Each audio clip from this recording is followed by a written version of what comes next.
Andhra style కోడిగుడ్డు పులుసు చాలా అంటే చాలా బాగుంటుంది. మీరు ఎప్పుడైనా గుడ్డుతో పులుసు అయితే ట్రై చేశారో లేదో నాకైతే తెలీదు. సో ట్రై చేయకపోతే మాత్రం ఒక్కసారి నేను చెప్పినట్టు ట్రై చేయండి, ఇంకా ఫిదా అయిపోతారు. So welcome to Anu foods. నేను మీ అనుష. నా ఛానల్ని ఫస్ట్ టైం చూసినట్టయితే ప్లీజ్ సబ్స్క్రైబ్. ముందుగా ఎగ్స్ని ఉడకబెట్టి పక్కన పెట్టేసుకోండి. తర్వాత కడాయి పెట్టేసుకొని అందులో కొంచెం ఆయిల్ వేసేసుకొని కొంచెం జీలకర్ర, కొంచెం కరివేపాకు, సన్నగా తురిమి పెట్టుకున్న ఉల్లిపాయలు కూడా వేసేసుకొని దోరగా వేయించేసుకోండి. ఇది బాగా వేగుతున్నప్పుడు ఒక 4-5 పచ్చిమిరపకాయలు, ఒక 2 టమోటాలు కూడా చిన్నగా కట్ చేసి అందులో వేసుకోండి. కొంచెం చింతపండుని అయితే ముందుగానే నానబెట్టేసుకోవాలి.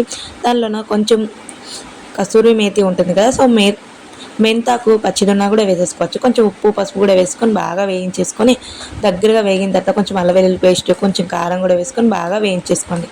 కారం కావాలంటే వేసుకోండి, లేకపోతే లేదు. తర్వాత ధనియాల పొడి, మిరియాల పొడి కూడా వేసేసుకోండి. ఇదంతా వేగిన తర్వాత బాగా వేగిపోయిన తర్వాత ఇందాక పక్కన పెట్టుకున్న చింతపండు జ్యూస్ని అంతే కప్పుతో వాటర్ని కొంచెం కొత్తిమీరని వేసి బాగా దగ్గరగా మగ్గనివ్వండి. ఇది ఒక తెరలు వచ్చేలోపు ఎగ్స్కి చిన్న చిన్న ఘాట్లు పెట్టుకోండి. అప్పుడే పులుసు ఆ ముక్కల్లో బాగా దిగుతుంది అనమాట. సో గుడ్లోకి పులుసు వెళ్తేనే దాని టేస్ట్ వస్తుంది. ఇలా దగ్గరగా అయిన తర్వాత ఇంకేముంది, స్టవ్ వేపేసుకొని వేడి వేడి అన్నంలో ఈ పులుసు కలుపుకొని తింటే మామూలుగా ఉండదురా మామ, స్వర్గం కనిపిస్తుంది. అంత బాగుంటుంది పులుసు. ఒక్కసారి